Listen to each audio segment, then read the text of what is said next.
All right. Well, hello and welcome to another episode in the Biomark WebEx series. My name is Peter McKinnon and I'm a project manager here at Biomark. Today we are very excited to highlight a research tool that was developed directly with researchers in the Colorado River Basin. And we developed this tool to overcome sampling difficulties we face in a river system that's dominated by large main stem rivers, where traditional cross-river in-stream antenna arrays are just not feasible. Having these fully submersible autonomous systems as a tool has been fundamental to increase in our understanding of fish movement and population dynamics in the Colorado River Basin, also the Snake River, and now way beyond that around the US and into Europe. I would like to introduce Gabe Derrick. He's a project manager at Biomark, and he's will present a general overview of the submersible antenna systems. Gabe has been instrumental in the development and testing of the submersible system and knows it inside and out. Before Gabe starts, I want to make a few organizational points. Everybody, you've probably realized already, you're going to be on mute and just in listen mode. We would like to have this as a discussion as we go through. So if you have any questions while Gabe is talking, please put them in the Q&A section or in the chat section, and I'll interrupt Gabe wherever I can, and we can talk about those questions as it goes. We'll also stay on at the end of the WebEx presentation to discuss or answer any further questions. I think that's all I need to cover on that. So I'll hand the time over to Gabe to go through his presentation. Thanks, Gabe. Appreciate it, Peter. Yeah, like Peter said, we just want to go over basically the submersible antenna system, what it is, how it works. It is designed as a robust system to work in these hard to reach and accessible areas within lakes and rivers. As Peter mentioned, it's a fully autonomous unit that can run up to 35 days, depending on the battery pack size that you select. And it's got a pretty easy interface or user-friendly interface with our Biomark software. So I really think it's a good unit to get out in the field in those hard to reach areas. So again, like Peter said, we're going to introduce basic components of the system, identify what those are and how they function, and then basically give you a demonstration on how to access the data and connect to your reader via our software. So basically what I'm going to do is I'm going to start with identifying these components, and maybe get a better look at it here, and just kind of go through this. So this is the reader enclosure that houses the 12-volt IS-1001 and Bluetooth data logger. What's nice about that Bluetooth data logger is that you can connect wirelessly, though the Bluetooth signal does not penetrate water. So you have to basically break the surface of the water in order to connect. What's nice about the Bluetooth data logger as well is it holds up to about 1 million tag codes. So generally, when you're visiting the site to replace the battery, there's little chance that you're going to burn through the entire capabilities of the memory within the Bluetooth data logger. Again, the interface with the Bluetooth is via. Today we'll show you Tag Manager.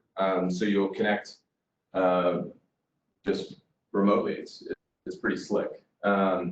So the antenna that we're going to focus on today is this 3-foot antenna, right? So it's got a rigid construction. It's got a 250 psi pipe that we use to hold the coil, and it's very, like I said, robust. All the rest of the plastic on here is high density polyethylene versus the battery pack, which is more of a co-poly. But yeah, when we're talking about the 3-foot antenna, it's really good in the higher flow applications. You know, we have a hydropower entity that's using this in the Snake River Basin. and they're dropping it in some larger rivers, tethering it to the bank, and using actually almost like a crab pot hauler to get it up and down from the substrate level. Average detection range on this is about 31.5 inches with our FDXB APT 12 millimeter tag. So it's really good for detecting fish out there. So we'll move into the battery pack, and I have basic both of our options here. What's on here now is a 72 amp hour battery. Utilizes 4 3-volt lithium ion batteries wired in series to give us 12 volts. And in this configuration that you see here with the 72 amp hour battery, we do see some positive buoyancy. It doesn't quite sink. It's just due to the battery size and how much plastic we're using on in the surface area here. So we recommend for these applications, the 72 amp hour battery, to use some sort of weighted device.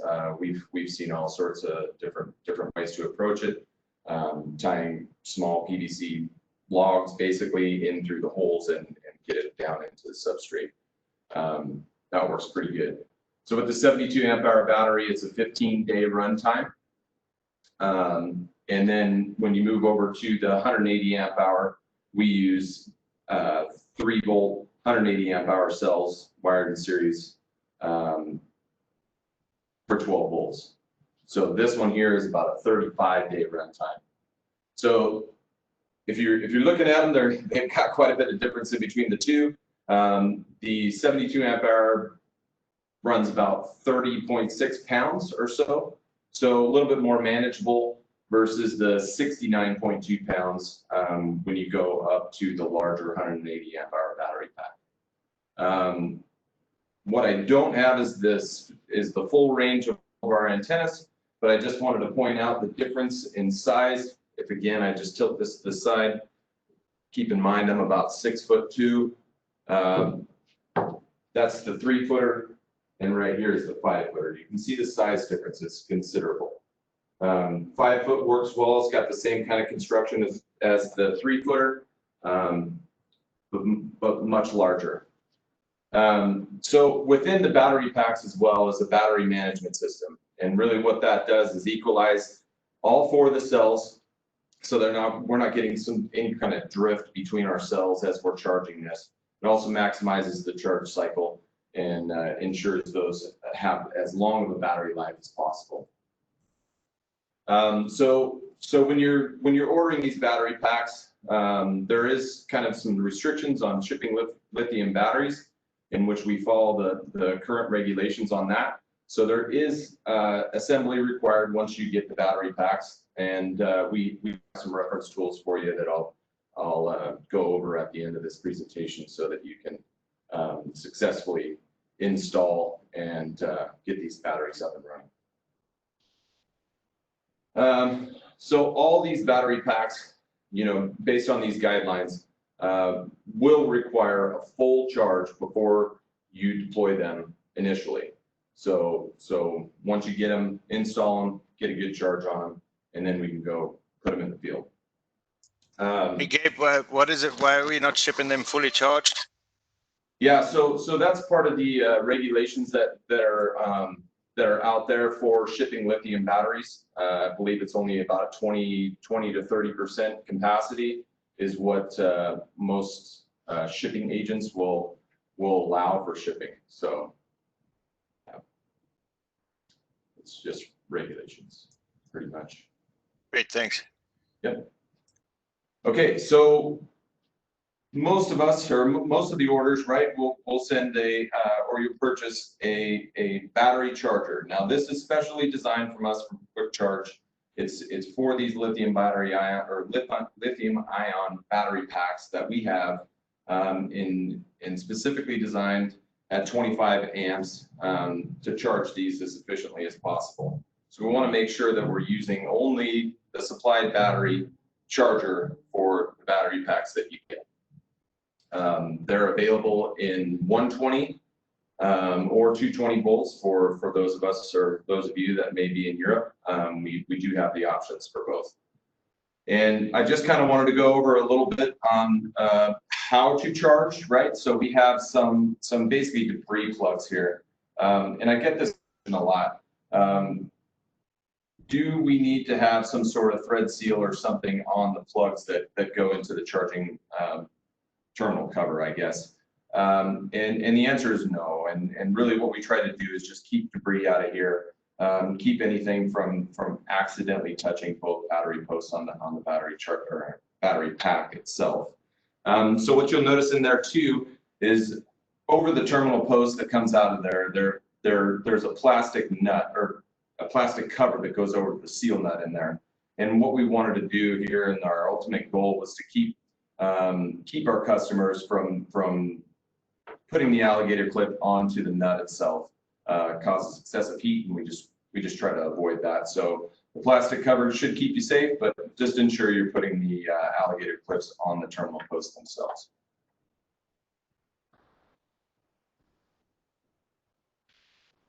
So I think what we'll do from here is basically I'll show you how to connect the battery pack to the reader or the reader to the battery pack, whichever way you look at it. And then we can dive in on how to connect to this system. And today I'm going to use the program Tag Manager. It's available on our website. It does require a product key, but it's a free software. You just go ahead and give us your computer generated code, and we can give you access. So what we have coming off of the antenna or off of the reader is the exciter cable going to the antenna, as well as the micro 3-pin connector that plugs into the battery pack. These connectors are pretty slick because they have a guide pin, so really connection's pretty easy. And what we'll do is we'll just line up that guide pin and go ahead and insert the power cable, and we conveniently have a locking sleeve that goes right into the bulkhead there to ensure that this doesn't come disconnected in water. I'll break for just a quick moment before I transition over. If there's any questions on how to identify components, maybe if anybody has any questions on battery packs, and then we'll transition over. Just a quick break. Quick question, Gabe. You were talking about the Bluetooth logger that's attached to the IS-1001. Yes. How do we know what Bluetooth logger is in there when we connect into Bluetooth? No, it's a great question. And what we do is we inscribe on the plastic itself the full serial number of the Bluetooth data logger that's in here. So on the outside, it should be facing up. It should be legible or readable. So you just basically look at the last 4 digits of your Bluetooth data logger serial number, and that's how you're going to identify it within our software. Okay. And that's coming next. Yes. We do have a question about the battery. What is the life of the batteries? How many charge cycles should we be getting out of a battery pack? Boy, that's a great question, and that's a great question. I've never been asked that question before. I think it's an important question, and I can look into that. We can provide some guidance based on that. I think the individual lithium cells are it's a electric car cell, and they're supposed to have 2,500 to 3,000 charge cycles per cell. There you go. So together, it should be, none of us should, I guess, live longer than the batteries. Theory.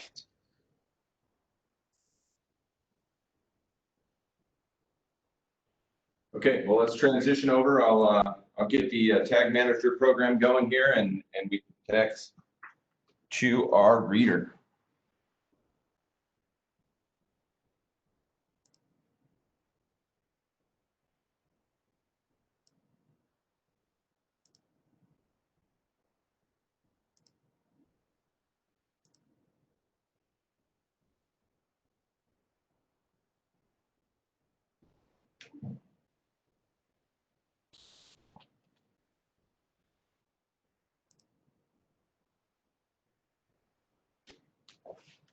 Give us one sec here. Small technical difficulty with the sharing screens, but get that.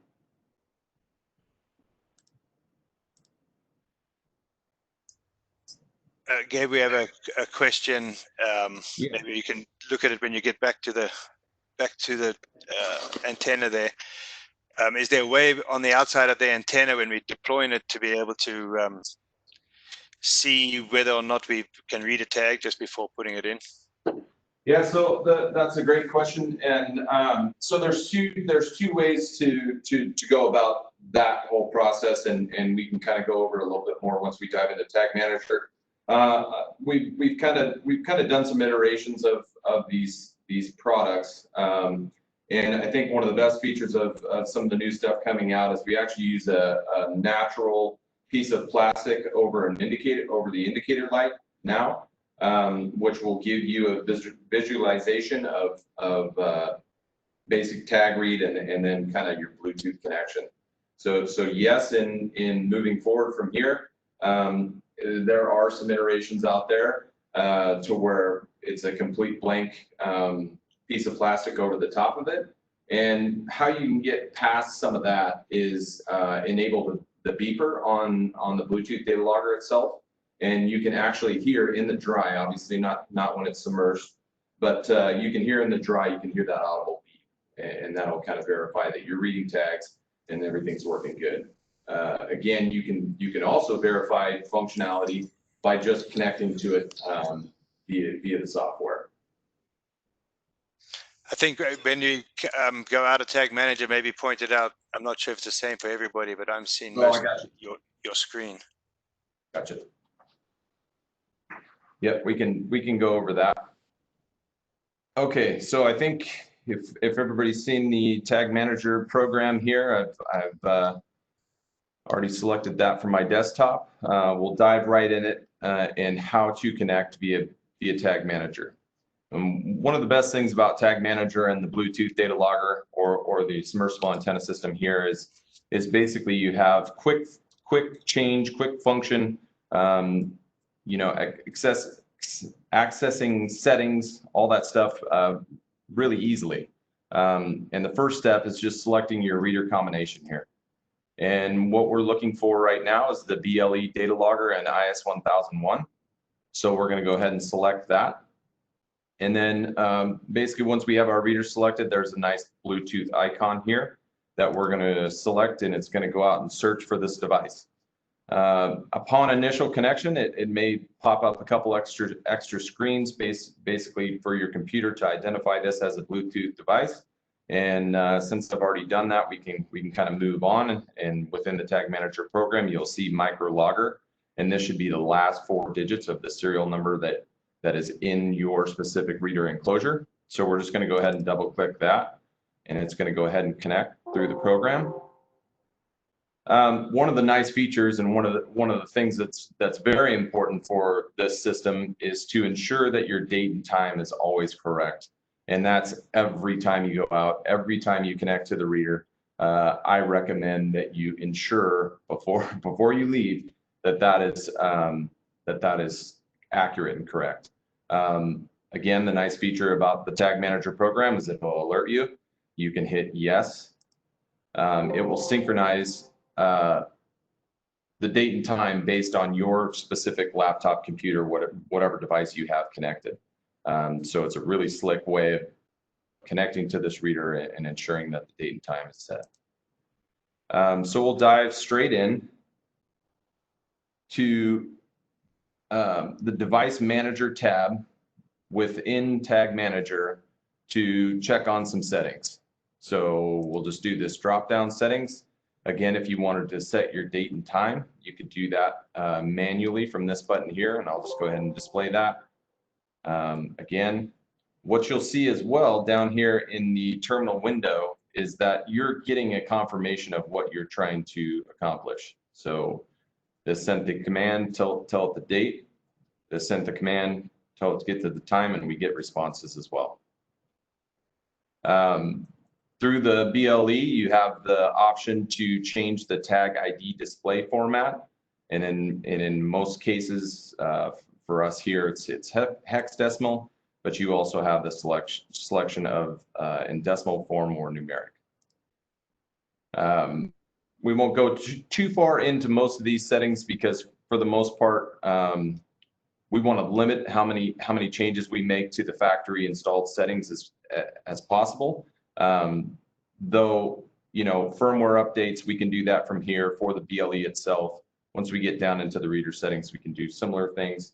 So we'll just kind of keep it a little bit light today. Since we have the tag ID display format in hex, we want a full display of the tag record, and you know, our firmware is updated, all that kind of good stuff. We'll move on to the reader settings. And what you'll see here is now we've gone down from the connection to the BLE data logger down into the reader. It's given us somewhat of a status report here, and we can actually go through here and do the same date and time for the IS-1001, though it's really not necessary. As long as we have the date and time on the BLE, we're good to go. The reader ID, this is important for our customers that have more than one submersible. So if we're going to call this, let's just say this is number 2 out of 5, we're just going to set this reader ID to 2. And when we change this through this up arrow, we've actually got to hit set. And once we hit set, then it does send that command. We see in the terminal window, we get a response.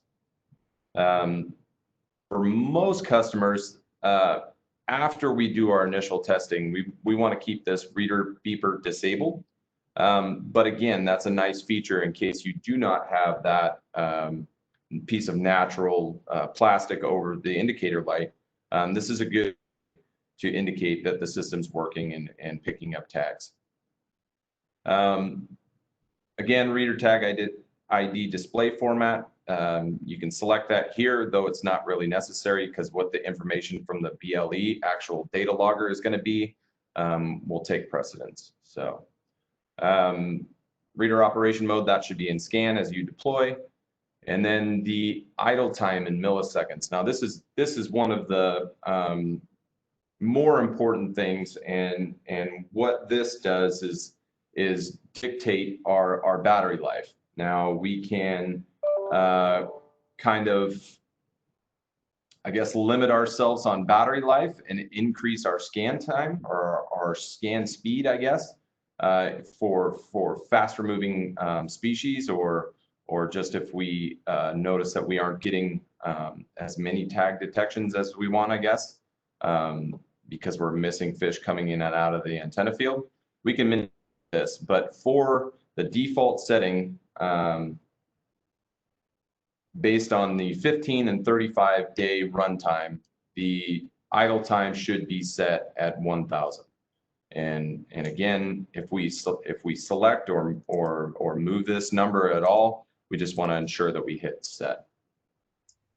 So Gabe, we do have a question that was exactly relating to that. So just to be clear, the battery life that you mentioned, how long the battery will last per set, is based on this idle time or on a full scan? So this is based on an idle time. So we're actually pulsing the antenna field in order to scan and then put the reader in standby. So the overall consumption in standby is less than in scan. So what we're doing is trying to, I guess, extend that battery life. So the 35 days we said and 14 days is based on that 1,000 setting. If the 1,000 was not set, then we'd be more like a few days, right? Correct. Okay. Correct. So that kind of takes care of the initial reader settings, how to set the date and time, how to manipulate the reader identification number, reader ID of that specific unit if you have multiple units in the field. The idle time in milliseconds is again a function of battery life versus the speed at which we're trying to detect. And again, you can do firmware updates from here or reset to default. The next, I guess, function that we need to go over is the antenna detection settings. And what you'll see is a list of a lot of things that, again, we don't really want to change unless, let's just say, we have half duplex tags in the system and we need to enable half duplex. We can do that through just this selectors or drop down list here. We can enable or disable that. As well, we can set the unique mode, and this is important for I guess systems or species that are not very mobile, or they'll stay close to the antenna and be detected multiple times. Maybe we don't want to fill up memory. Again, we have about 1 million tag codes, so that's not highly likely, but we can initiate this unique mode to delay, in which we can set that delay in seconds. And again, this is a product of data storage, not detection rate. So the tag is still getting picked up. It's only recording it to record every 60 seconds or so, or whatever delay you'd like to set within here. Virtual test tag, I recommend not changing any of the virtual test tag settings and keeping the automatic virtual test tag single shot delay in minutes. This is 60 minutes. So basically every hour, this thing's going to shoot out a single shot virtual test tag. And that's going to kind of give you an indication that your system is working. And then a product, let's just say if the battery life was going low, you could tell at that point, based on the virtual test tag, basically kind of how long you've had your runtime there. So there is some additional options here, some communication settings, some memory settings, and reports that we can specifically ask of the reader. Again, through this tutorial, I don't find too much value in it, and feel free to investigate this on your own. Again, the default settings from Biomark should have you up and running for what you need for the system to operate well. What I'd like to do next is go over how to basically retrieve the data on the device. And it's a pretty slick deal. One click will download. This will prompt you as soon as you hit that button to select the parameters at which you're downloading. And an important thing with this download duplicate tag IDs, it is not default to select this. So we're going to download the test tags, but I would suggest to download the duplicate tag IDs, because basically if you see another tag that's the same at a different time, it's not going to pick them up. So we're going to select that, download duplicate tag IDs, and we're going to start the download. What it's going to do is going to tell you how many we downloaded, how many test tags, how many duplicates, all this kind of stuff, and then we're just going to hit OK. And here's your data, nice and neat, with the scan date, scan time, when you downloaded it, tags in both hex and decimal form, and quite a bit more information. What's also nice about the Tag Manager software is that you can export via Microsoft Excel, Microsoft Access, or straight to a text file. Once you're downloaded and let's just say you want to reset the reader basically, or erase all the memory, we can do so by selecting the erase logger memory, in which it will ask you to confirm that you want to erase that, and we can go ahead and do so now, and it will go through the erase process and give you kind of a status on the bottom there.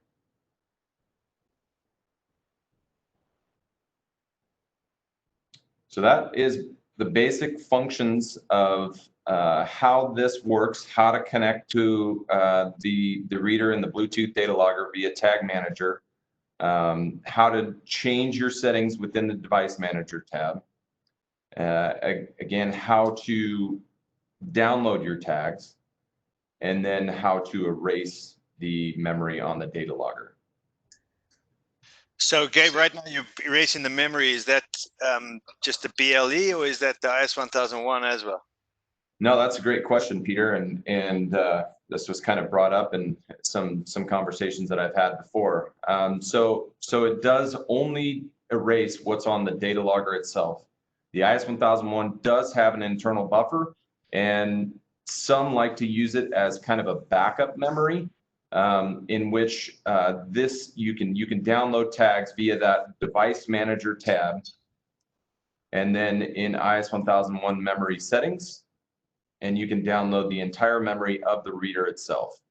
So you have some text out in the field. I would recommend them using this tag memory manager download feature from the BLE itself, and leave that information on the IS-1001.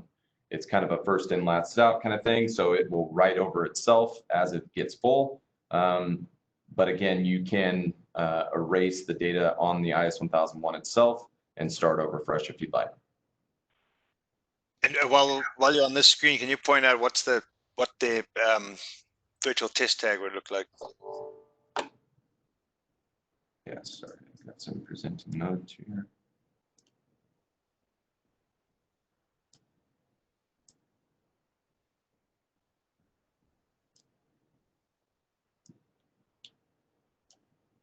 So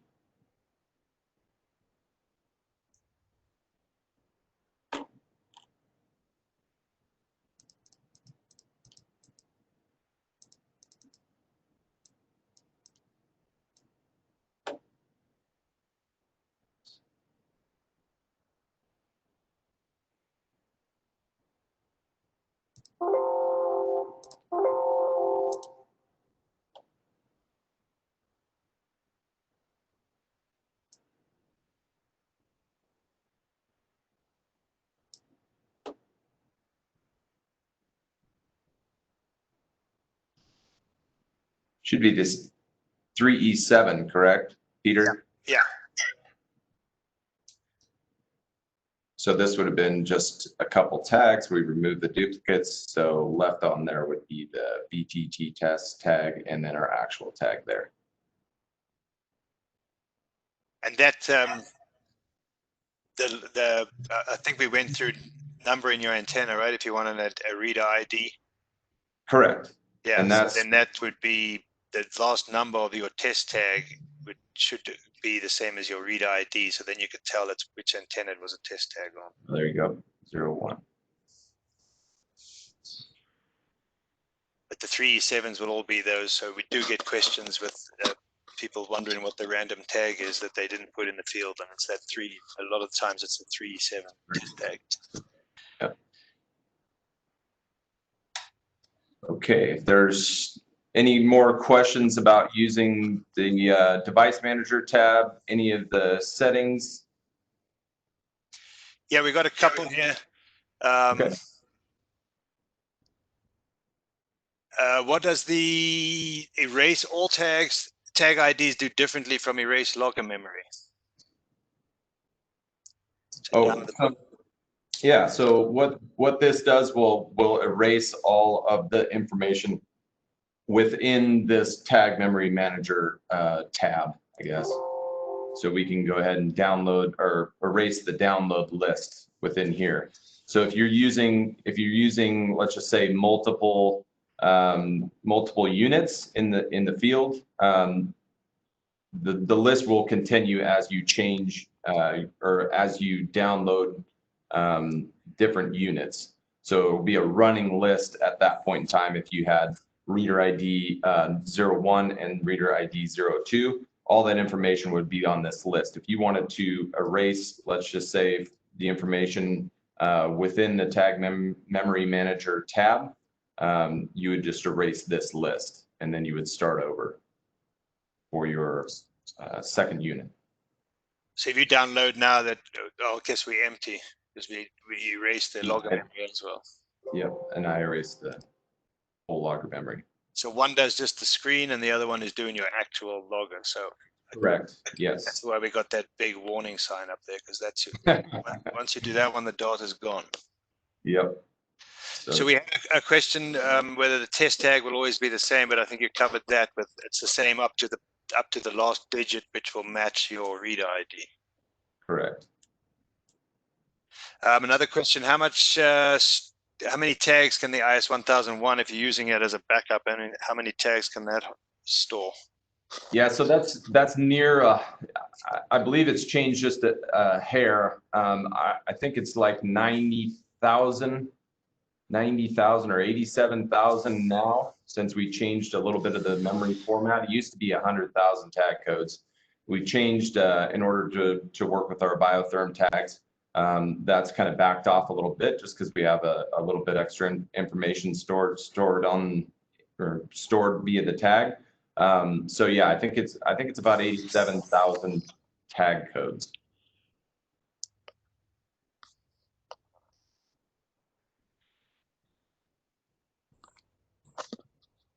Great, that's all we got up here right now. That I just want to clear up on those, on the battery cycles. Those the current batteries we're using there right now is a 2000 life cycle.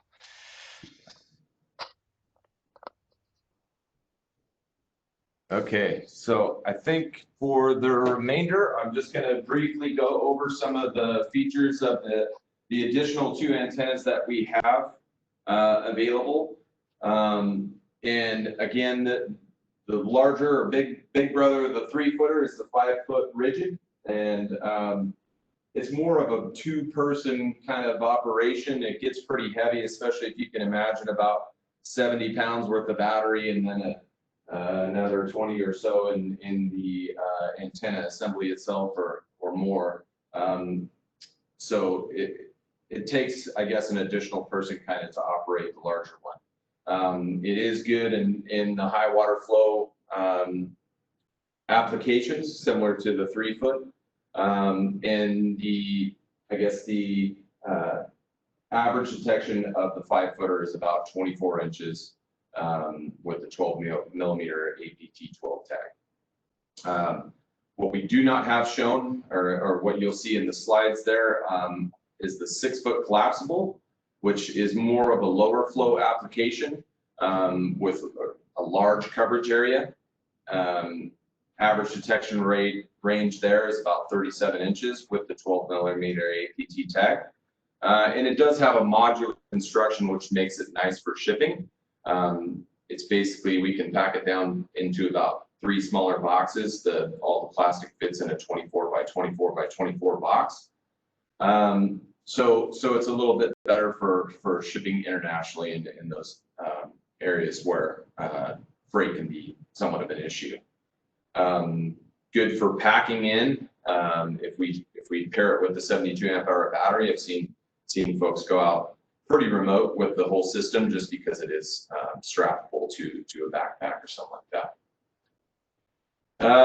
That pretty much takes care of all the components, how they operate, some functionality with the Tag Manager program. There is a list or a bunch of links within this slide here of resources you can find on YouTube on battery pack assembly. There's some really cool videos as well on our website that showcase this product, and an opportunity that I got to go on to ride on a jet boat for a little while and see how these are deployed in the field.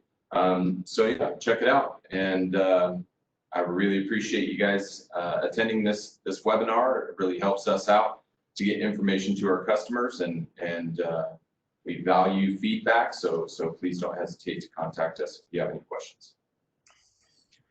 All right, thanks a lot, Gabe. That was fabulous. And we will be around to answer any further questions for the next few minutes, or for however long the questions and discussion goes on for. So thank you very much for all attending, and send along any questions or emails. And yeah, enjoy the rest of the day.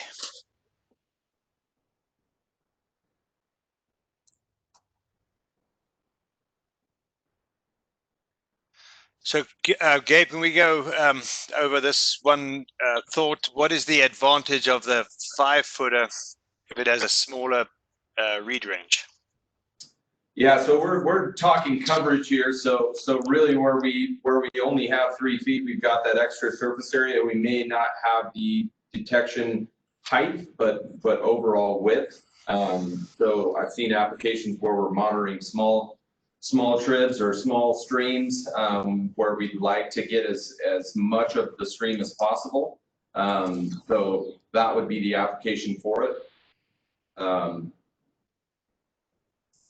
Makes sense. Yeah, I think that's pretty much it.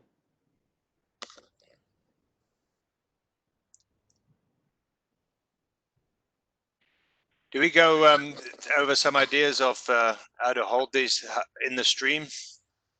Maybe we talked about that. Right. So so the customer that I've worked with specifically had done quite a bit of I guess testing, some R&D to it. Again, I've seen for the 180 amp hour battery in the 3-foot, it is negatively buoyant, so it will sink. And again, the idea is they would tether it to the shore, drag the boat out, drop it off the end of the boat, and it would basically sink down to the substrate.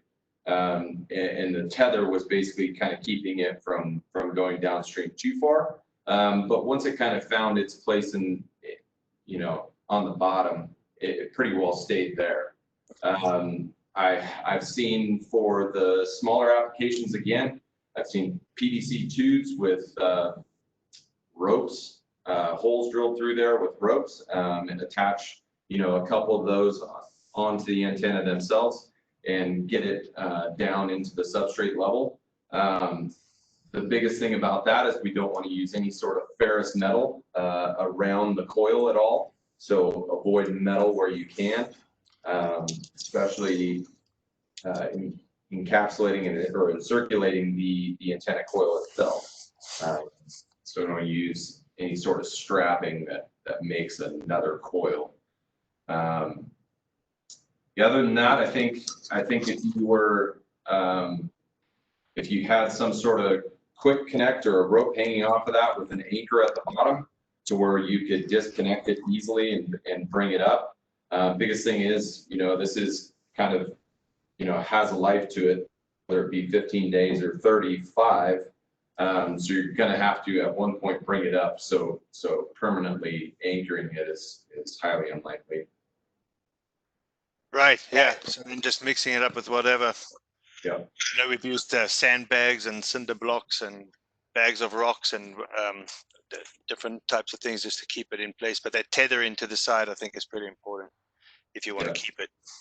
Yeah. I'm just looking through. We've got a few things here. Can we demonstrate? There's a question about the read range being in all directions around the antenna.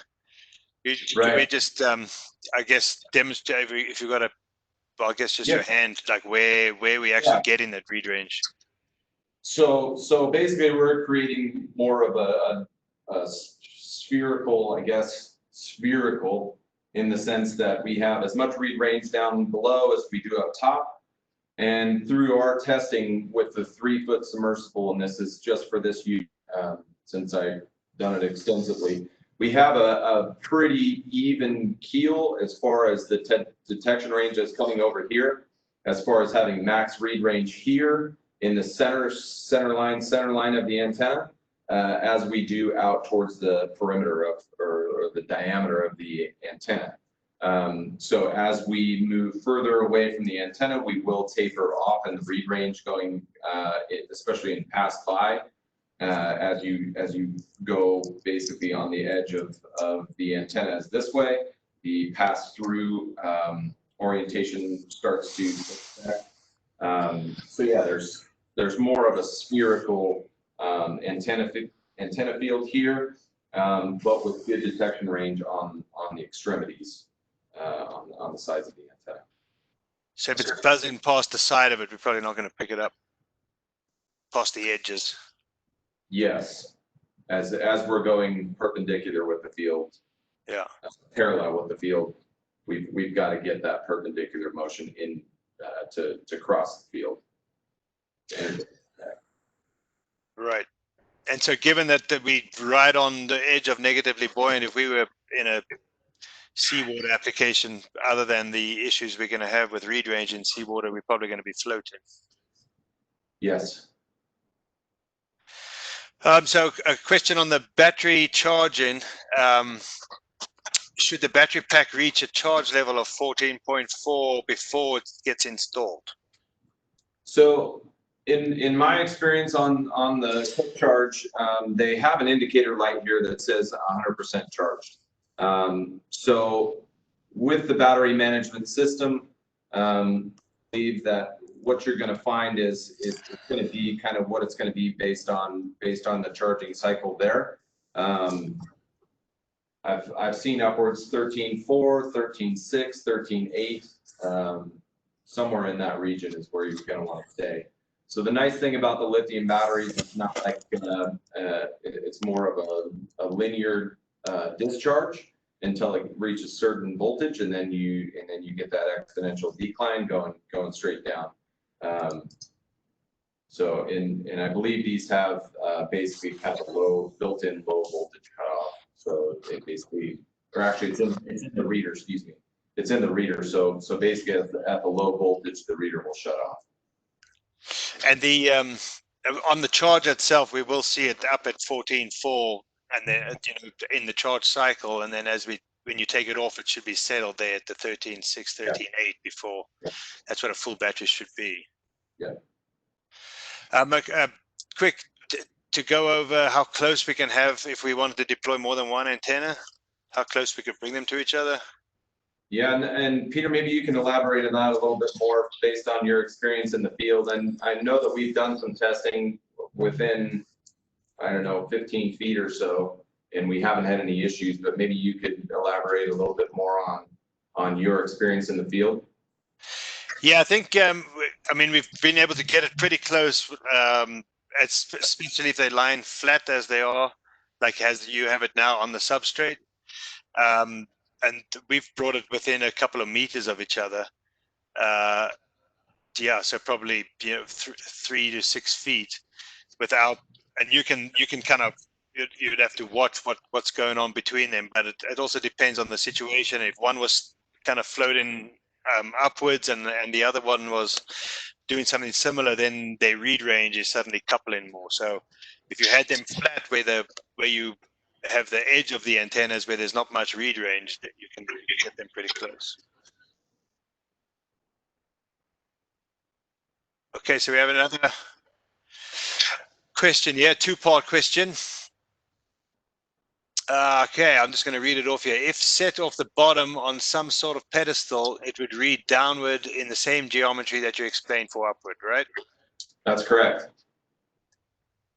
Okay, perfect. And then if laid on concrete, would need to be raised several inches if there is rebar. I would say yes. So anytime we get the loading effect of our antenna field into rebar, we're going to see some sort of effect, whether that's a change in tune, a reduction in current. Basically, a reduction in performance usually comes with setting it on concrete with rebar.